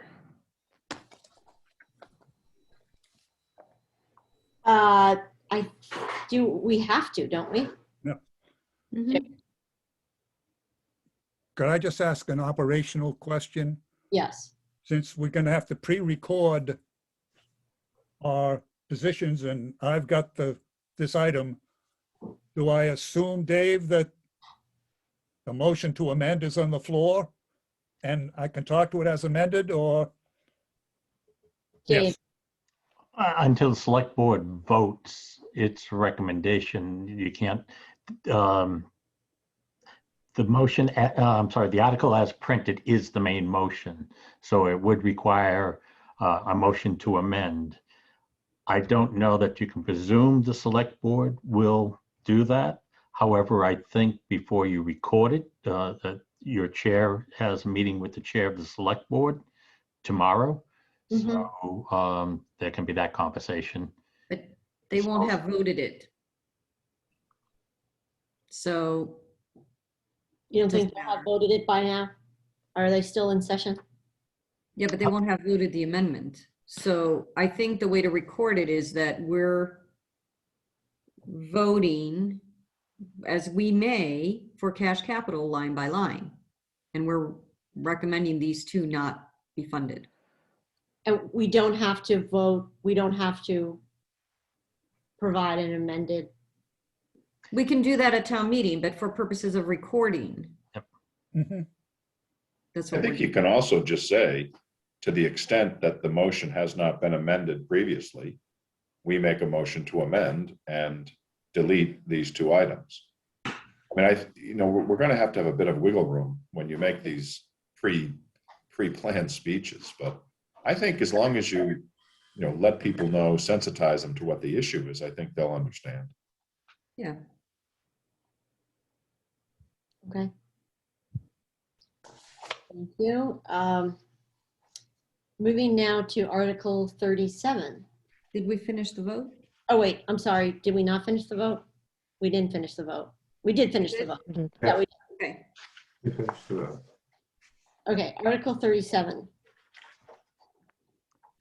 So, Madam Chair, PBBC looked at their options and we have recommended a lower number for action, and that would be the motion that would be offered to town meeting. And that information was forwarded to the committee as well today. Yes. Dick? Yeah, did that come out of the contingency, Dave? Is that where the reduction was made?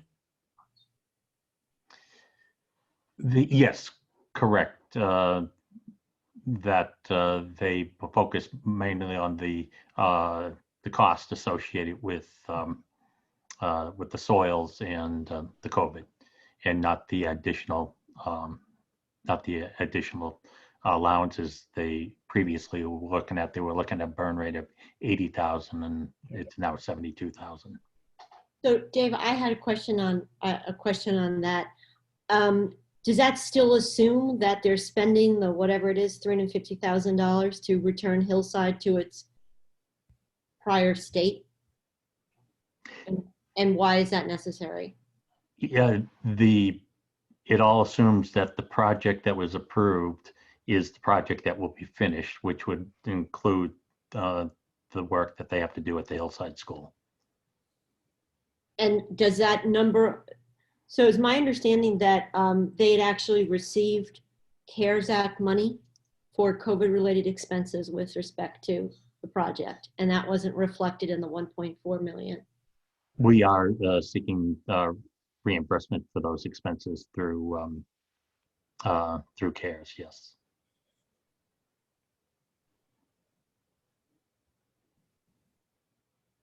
Okay. I even think 1.4 is still high. I mean, I think they can get by with less. My opinion. Any other comments, discussion? I agree with you. You know, the way I looked at it, with the 1.7 million number that was presented to us and that's in the warrant article, you know, I thought there should be three main deductions from that. One was the $200,000 that they just put in there as sort of an extra contingency. And then the second item was the Hillside amount, the 378.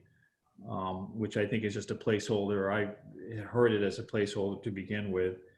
And the third one was the COVID cost of 176,000. When you take those three items out, it comes down to 946,000. And I thought it would be appropriate to round up to $1 million as the proper amount to authorize to go forward for the remaining, you know, 7 months of the project. And I conveyed that to the chair of the PPBC just to give him what my thoughts were. And it sounds like they've come back halfway between 1.7 and 1 million at 1.4.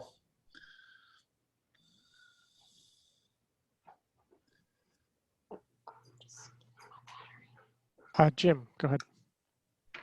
I agree with John. I think we should amend it. I think we should do the same thing we just did and say, we understand the project needs to be done. We know we got to move forward. We can't be delayed, but we believe that the appropriate number is $1 million. I agree. And I think we should amend it. I had a question also about the funding mechanism. So it's still funded through debt. And I wonder if that's appropriate. I also wonder if we have enough free cash to fund it through that mechanism. Dave? Madam Chair, in the case of the financing source, and certainly the amortizing the cost over a number of years has its benefits, but the other complication is, this is getting into the weeds, is this project has been fully funded by debt. And when you introduce cash, the IRS makes you recalculate everything, and there are spend down rules. And if you don't spend the borrowed money quick enough, there are penalties that the town is subject to. And it's just cleaner and easier that it's also a borrowing authorization and it's done through debt. And that's the reason I would ask the committee to support the debt financing of it. It would not be excluded debt, however. And this has to work within the 3%. Mm-hmm. Got it. Thank you.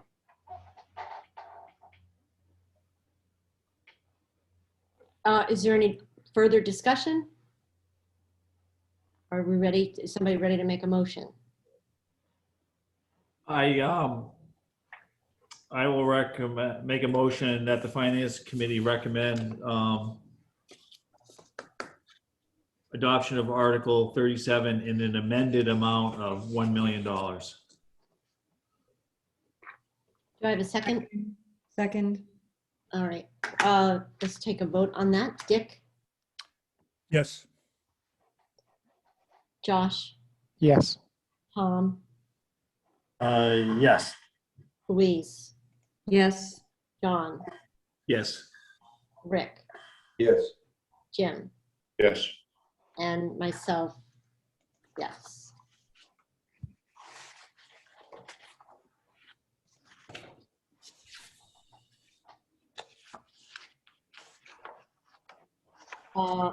So is Kate available, Dave? No. I'm sorry, Madam Chair. Is who available? Kate. Kate, No, but I can address the next set of articles. collective bargaining articles? Yes. Okay, great. So, Madam Chair, Article 1, we're not prepared to speak to tonight. The union has not gotten back to us yet. So that's still in negotiations. And Article 3, with the fire union, that article will be withdrawn. What we do have before you, and the information was sent earlier, is agreements with NIPEA, which is the Public Works Union, the Police Union, and the Police Superior Officers Union. The information is not different than what was discussed in executive session. For the DPW union, it's a one-year agreement. It does not increase base wages, but it does implement the comp and classification plan that the town undertook with the study. Dave, hold on. Rick has a question. Dave, just a question. I recognize that there's not going to be a percentage increase, but the implementation of the new class and compensation system, I'm getting what would be the incremental cost to the cohort or to the town for the implementation? Because I'm sure some salaries will go up, others may stay the same, but what's the financial implication there besides just a flat comp? correct. And so to the question and finishing on the details of Article 2 is it would be the implementation of the classification plan, which is a cost of $79,255, which based upon the cost of the contract, that's 2.05%. And also there's a cost for the cost of steps and other contractual increases of $95,682. That's a 2.54% increase. So the total cost for the DPW union for fiscal 2022 is $172,957, or a 4.59% increase. The $95,682 is already in the budget because those are the steps and changes that the employees were entitled to before the collective bargaining agreement. And that's in the budget recommendation of the Finance Committee.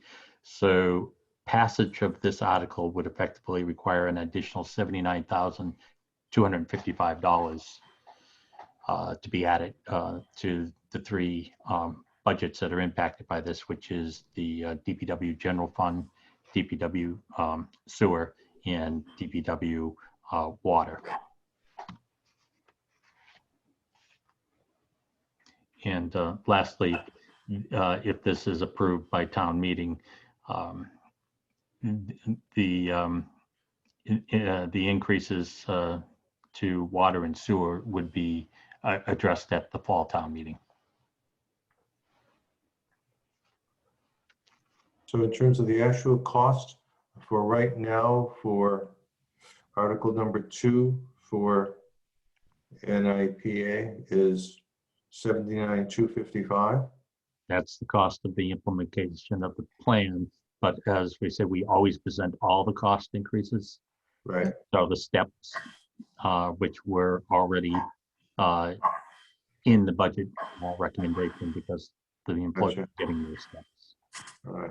So the fully loaded cost is 4.59% for the 1 year. In the, I sort of apologize, Madam Chair, I didn't Correct. review.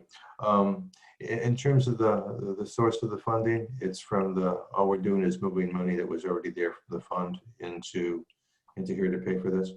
Yes, if approved by town meeting, the funds would be transferred from That's fine. the salary reserve, but the salary reserve, because it's a general fund, can't be transferred into sewer and water, and hence my statement that we would address the accounting issue in October. Okay. Gotcha. In the time date language involves what? That's updating the dates of reflecting the contract begins on July 1st, 2021 and ends on June 30th, 2022, and all other operable dates. Okay.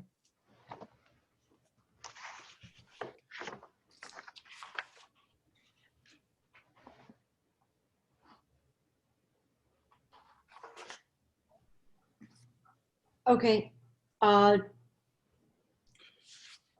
Can we vote on these articles? Yes. Madam Chair, I'll make a recommendation that the Finance Committee recommend adoption of Article 2, the Needham Independent Public Employees Association, for the amount of $79,255 as a transfer, as David spoke to. Do I have a second? Second.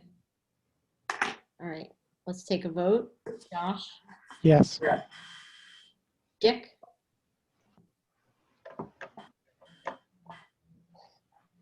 Yes. Yes. Tom?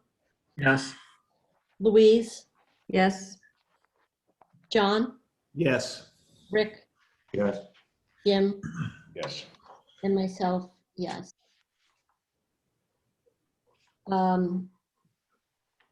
Article 4? Madam Chair, the police union contract, Article 4, this refers to the current fiscal year, fiscal 2021.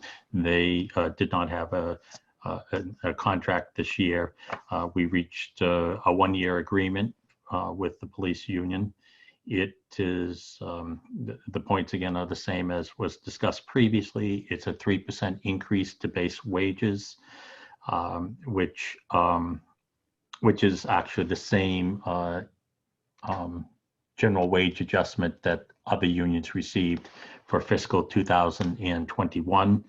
The incremental cost of that 3% increase is $113,679, which translates into a 2.79% increase.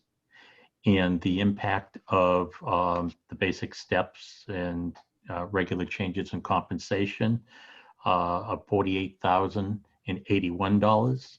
That represents a 1.18% increase. The total all-in cost for fiscal 2021 would be $161,760, which is just under 4%, 3.97%. That $48,081 number I referenced is already in the Finance Committee's recommended budget. So again, the incremental increase is the $113,679 if town meeting approves this article. The other terms of the contract increases the private detail rate to $55 from the $52.50. It incorporates the performance evaluation that was approved a long time ago, but somehow was missed some years ago And so in order to reference something that the union already agreed to, it got written into this agreement. And then the last thing was that the union has agreed to bargain with the town what the future of civil service will be for the police union in the town.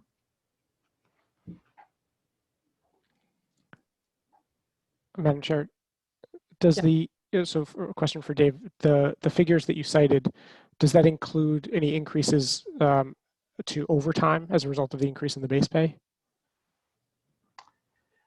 No, it does not, because if one's wages go up, their hourly rate for overtime would be higher, but they have to work within the allotted overtime budget. We don't just increase the overtime wages based on the contract.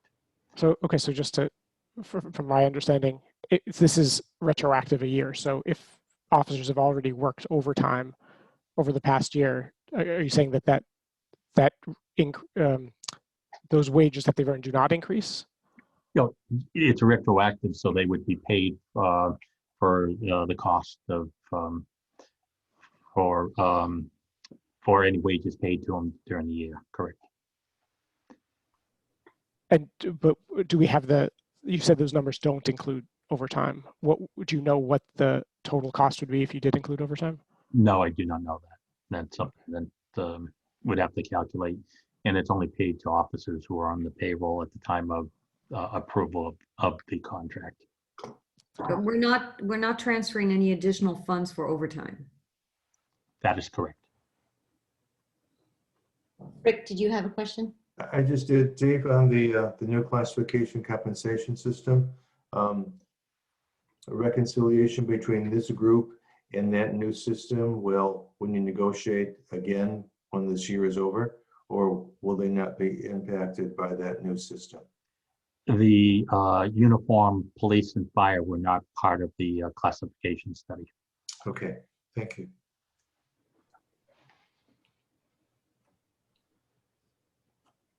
Okay, any other further discussion on Article 4? So is somebody ready to make a motion on Article 4? Madam Chair, I'll recommend that the Finance Committee recommend adoption of Article 4, Needham Police Union, in the amount of $113,679 for a one-year extension of their agreement. I have a second. Second. Okay, take a vote. Josh, Yes. Dick, Yes. Tom, Yes. Louise, Yes. John, Yes. Rick, Yes. Jim, Yes. and myself, yes. And Dave, Article 5? Yes, Madam Chair, the Article 5 is the same as I spoke to the police union. This is with the Police Superior Officers Association. It is the same thing. It's a contract for this fiscal year, which ends on June 30th. It has the same two factors of the police detail going to $55 and the bargaining over with the union of leaving civil service for the police superior officers. The cost of this contract is $19,105 is the result of the 3% increase, which translates into a 2.93% increase. This year, the steps and other changes in compensation actually went down for this group. And in the budget that the Finance Committee is recommending, it was actually $8,017 less than the previous year, being fiscal 2020, or a negative 1.23%. So the bottom line all in is a net increase over 20 of $11,088, and that's a 1.7% increase. In this case, if town meeting approves this article, the cost that will need to be transferred into the budget is $19,105.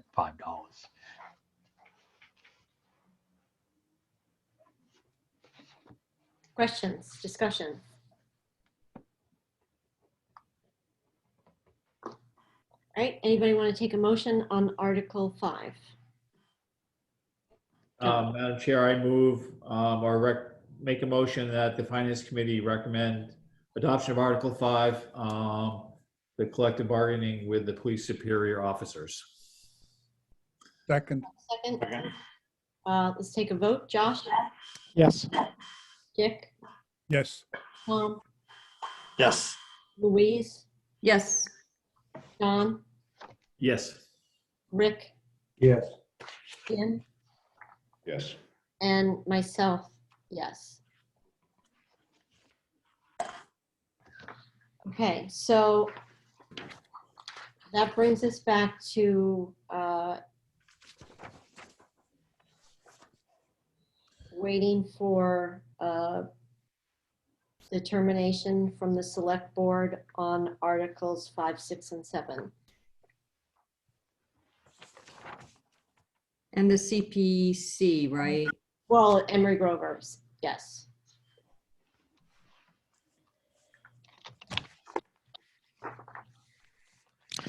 That's it, right, Louise? Okay. So I'm assuming, is the select board meeting not over? The select board meeting is still ongoing. You know any good jokes? I'm sorry? Good jokes? So can I just ask a question? I understand on Emery Grover, in light of the chairs meeting tomorrow and CPC not acting, but does it make a difference whether or not the select board is taking action on the zoning articles? Does it make a difference to our committee? It may, actually. You know, my guess is that they will be forced to reduce the FARs in the special permit, would be my guess. So that might make a difference.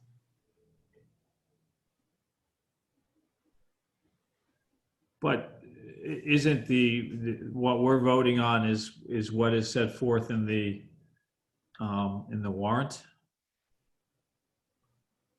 Correct. And if that were to be amended, and it hasn't yet, at least that I'm aware of, and if I'm wrong, please tell me, that would come from the proponent of the article, which is a planning board? Yes.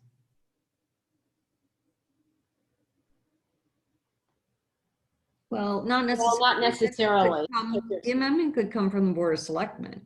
The planning board would then have to decide whether or not.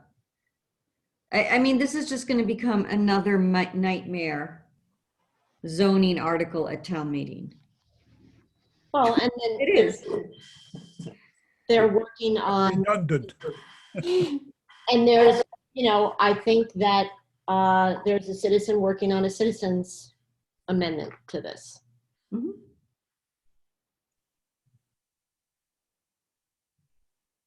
I think I've come to the conclusion that no action should be taken at all, that we should wait for a developer and find out what type of project we're really talking about instead of all the, and I know that's not what they want to hear, but Exactly. Right. it's gotten to the point where we're making so many speculations, and the town is, you know, some of the neighbors are, you know, rightfully are very concerned about what's going up there, and we're sort of guessing. And we're going to end up making zoning changes, and then a developer is going to come in and we're going to have to change them again. So I don't think a developer is not going to buy that property just because it's of what we do there. I think they're going to decide what they want to do on it, and then hopefully make the changes. But come full circle. I was in favor of it originally. Now it's gotten too complex for me. So do you want to just have the finance committee vote or get a consensus of where we all stand? I mean, I think Carol's point's a good one, though. If there's if between now and, if they haven't voted on it and they want to make an amendment, then we might do something different. So, I don't know. I'm not in favor of the articles. I'm not going to be in favor of any amendments that haven't been thought through. So, and I know the press can watch us and then quote us. Yeah. Well, we only have one article in front of us, right? We Well, only they're, have this article in front of us, correct? yeah, So I guess I think it's not inappropriate to take a consensus of the finance committee. I think maybe that might be helpful to other stakeholders. So I would agree with Louise. I'm not in favor. Josh? No, I also don't like it. I feel like, I mean, that's a personal decision. I feel like the data that we have in front of us to make a financial decision is lacking and speculative. I think there's, I mean, the best thing to say about it is that there could be a lot of tax revenues associated with a prospective building, but I think there are a lot of trade-offs to that aren't fully quantified. Do you really think they could ever be fully quantified? Honestly. I think they could be better quantified than they are now. so when we had the pilot for the travel advisor, that report was actually a reasonable financial report on the economic impact of zoning changes. That's the only one I have ever seen that was a reasonable On a parallel basis, so Tripid, I mean, NBC Universal, the whole thing swung on the value of the personal property. Right. It made Right. it highly logical. So I think it is possible to have reasonable quantification of the financial impact. Yeah, much better than this.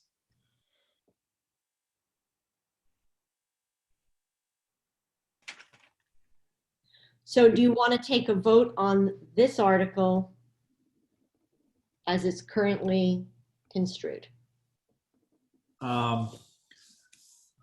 Yes. And I would make a motion that the finance committee not recommend adoption of articles 5, 6, and 7 as they're currently printed in the special town meeting warrant. It's the Annual. annual, I think, John. What's I'm that? I think it's the annual, not the special. Yes. I apologize. In the annual, I'm sorry, I thank you, the annual town meeting warrant. Second. All right, let's take a vote. Josh? Yes, I vote not to recommend adoption. Dick? Yes, Yes to not recommend. correct. Tom? Yes to the motion. Louise? Yes. John? Yes. Rick? Yes. Jim? Yes to no. All right, and myself, I'm kind of a reluctant yes, but Yeah. For the record, I'd like to say, I think it hasn't been demonstrated that there is materially enough financial impact to offset the clear adverse reaction from a large swath of the town. So I think while there's financial impact, I don't think it's material relative to the friction it's going to generate. yeah.